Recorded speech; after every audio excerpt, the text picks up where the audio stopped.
le fait de connaître parfaitement les défauts d'une personne, ses faiblesses, sa partie sombre, entre guillemets, avant de vouloir s'engager ou de se mettre en couple avec cette personne.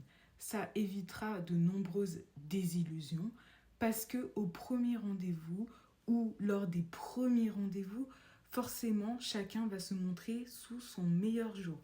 La personne en face va toujours nous paraître parfaite, on va toujours un petit peu la mettre sur un piédestal, l'idéaliser. Il y a ce truc en plus d'excitation, de nouveauté qui peut clairement nous obstruer la vue et nous illusionner quelque part sur ce qu'est vraiment cette personne.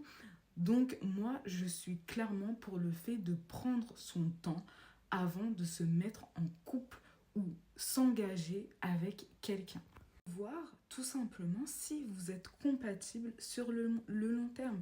Est-ce que vous avez les mêmes valeurs? Est-ce que vous avez à peu près les mêmes objectifs de vie? Est-ce que effectivement vous vous entendez bien sur le long terme? Je pense que comme moi, vous avez vécu cette situation où, je sais pas, les 3 4 premiers dates, c'est parfait. Et puis, la personne, parce que le naturel revient toujours au galop, la personne, elle commence à montrer son vrai visage. Il y a des fois où, clairement, en discutant de mes valeurs avec la personne, de notre style de vie, eh bien, j'ai été déçue.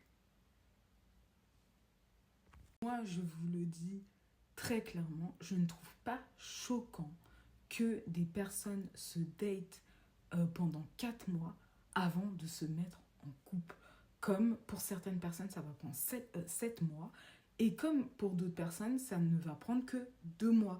Mais voilà, à chacun de trouver son rythme, de quand c'est le bon moment. Mais surtout, c'est important, vous vous engagez que si vous êtes sûr de... Enfin, on ne peut jamais être sûr à 100%, mais en tout cas, vous avez une idée des défauts de la personne. Si elle est désorganisée, si elle est tête en l'air, si elle a tendance à beaucoup parler, là je me décris un peu.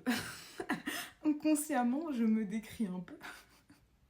Moi, je vous le dis très clairement, je ne trouve pas choquant que des personnes se datent pendant 4 mois avant de se mettre en couple. Comme pour certaines personnes, ça va prendre 7 mois. Et comme pour d'autres personnes, ça ne va prendre que 2 mois. Mais voilà, à chacun de trouver son rythme, de quand c'est le bon moment. Mais surtout, c'est important, vous vous engagez que si vous êtes sûr de... Enfin, on ne peut jamais être sûr à 100%, mais en tout cas, vous avez une idée des défauts de la personne. Si elle est désorganisée, si elle est tête en l'air, si elle a tendance à beaucoup parler, là je me décris un peu. Inconsciemment, je me décris un peu. Je suis désolée, mais il y a des défauts qu'on peut supporter chez quelqu'un et il y a des défauts qu'on ne peut pas supporter chez l'autre. Et ça va dépendre des valeurs de chacun, de l'histoire personnelle de chacun, etc. Il y a des gens, ils s'en foutent. Les gens, ils sortent beaucoup, mais ça ne les dérangera pas de sortir avec des gens un peu plus casaniers. Ils accepteront cette différence. Il y a des gens qui aiment bien faire des activités en couple, etc. Partir en week-end, cinéma, théâtre, vélo, etc. Et effectivement, être avec quelqu'un de casanier, ça va les déranger fortement. Ils vont se sentir malheureux dans la relation.